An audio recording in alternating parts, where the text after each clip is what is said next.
Welcome to Metaphysical Life Support, a place to learn about the subtle and profound effects of metaphysics in our life.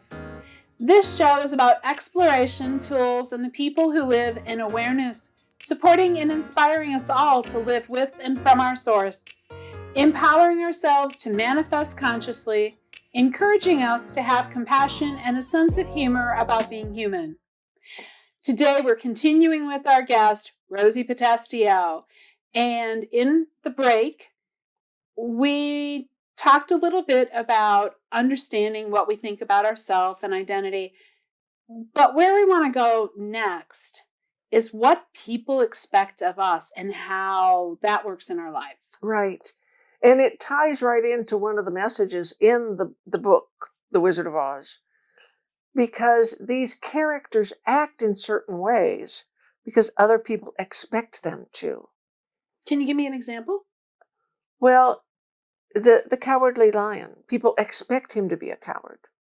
And so he expects himself to be a coward. So this is when people give us negative talk about ourselves and we believe it. Yes.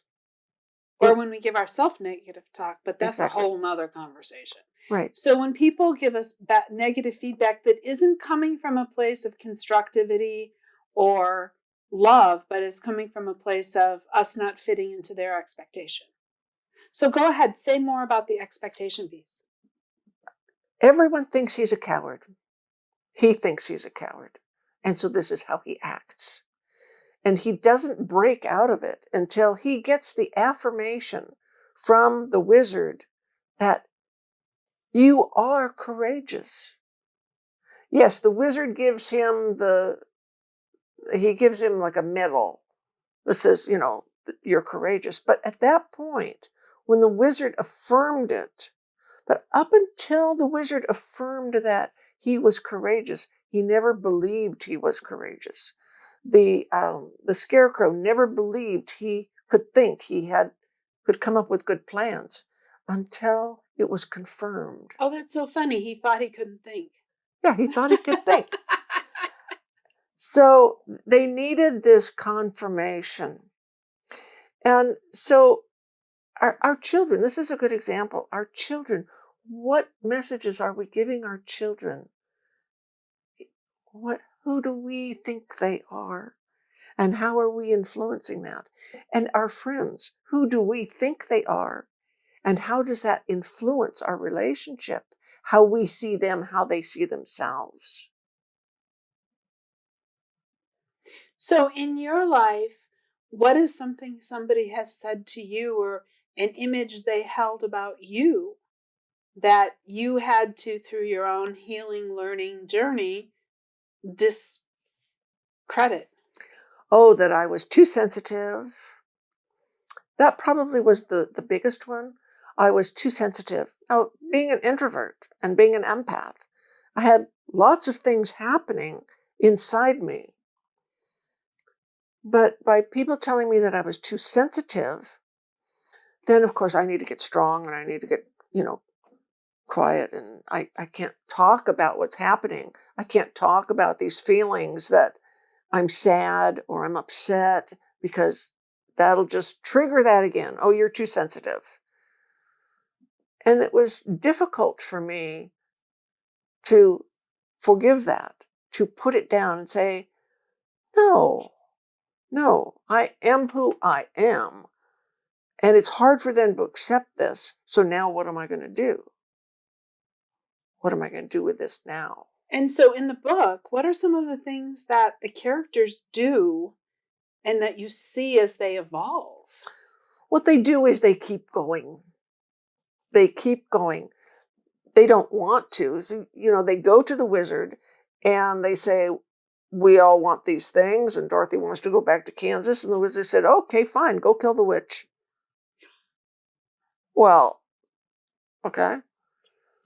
They feel they have no choice. So they keep going. They keep going. One step. And they go in group. They have this supportive group. They love one another. All of them support one another. We all have our brothers and sisters on the path that support us. And so those are the ones we want to cultivate.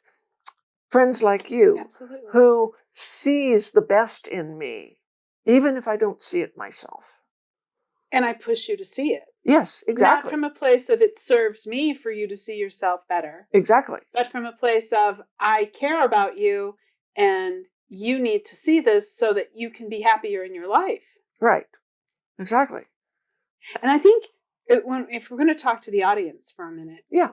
this idea of people's expectations of you and questioning those and kind of giving yourself permission to qualify the person's motivation in their comment toward you.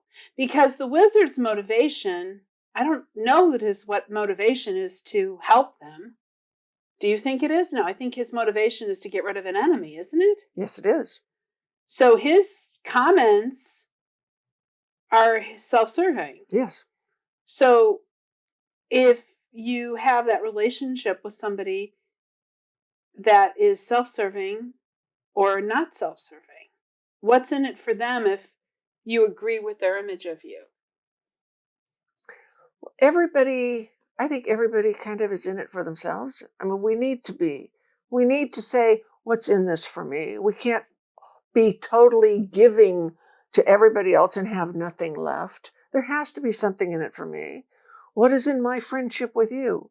Wonderful support, wonderful friendship, conversations that go deep, um, working together, playing together, enjoying good food together. What's in it for me? What is in it for me is support and love and compassion and concern. So what I'm hearing you say is just because the other person is getting something out of it doesn't mean that they're against you, or doesn't mean that they really don't have your best interest at heart. Right. So then that really does call on us to look beyond the obvious. Oh, yeah.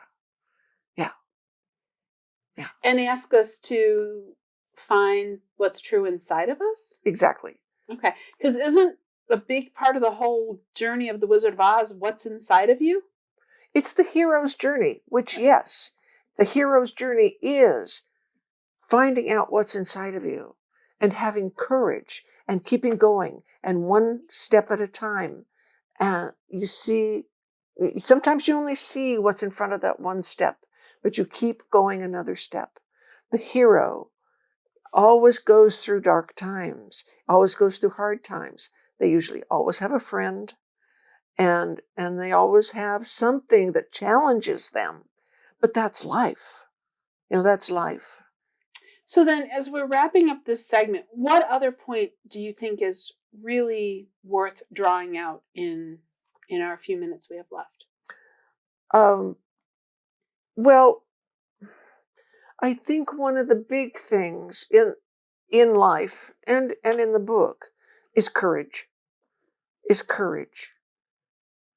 We as human beings, we're born with courage, but it gets tromped on as we grow. Oh, you don't want to do that. You don't want to go there. You're not smart. You're not, blah, blah, blah. And finding the courage to keep going and keep looking, and that is at the heart of the human journey, finding that courage. You said something yesterday as we wrap this up. I think it is beautifully said that when Dorothy returns, everybody around her has changed for the better. Oh, yes. Yes, everything has changed. There's a new barn, there's a new house. Her aunt and uncle are so happy to see her. Oh, we missed you. We were concerned about you. There's green grass. Everything has changed. So back to that idea of we get so afraid of our spiritual journey. We get so afraid of letting go of our anger or our other emotions. But then when we do that, therein, we come home. We come home, and the phrase, there's no place like home, which doesn't appear in the book, but it's a great phrase, but I think, I really think that it applies to home within ourself, that place where we are connected to all of the pieces of ourself. Our whole puzzle is, coming together, and we're connected to all of the pieces of ourself, and we're connected to the divine. And everything just kind of starts to fit better. And as we conclude this segment, I appreciate the language of the pieces coming together and the divine, because all of it works together to create a wholeness. Thank you so much. Thank you. Will you stick around for another one? Absolutely. Okay. Thank you, Rosie, for joining us today. Remember to like, comment, and share so we can bring you more awesome people and metaphysical ideas for living well. I am Naomi Eklund, and thank you, our audience, for joining us on this Metaphysical Life Support show. Our purpose is to provide thoughtful and practical ways to explore the metaphysical reality of your life, to see where life starts in our most powerful journey toward manifesting the strength of our soul on this earth.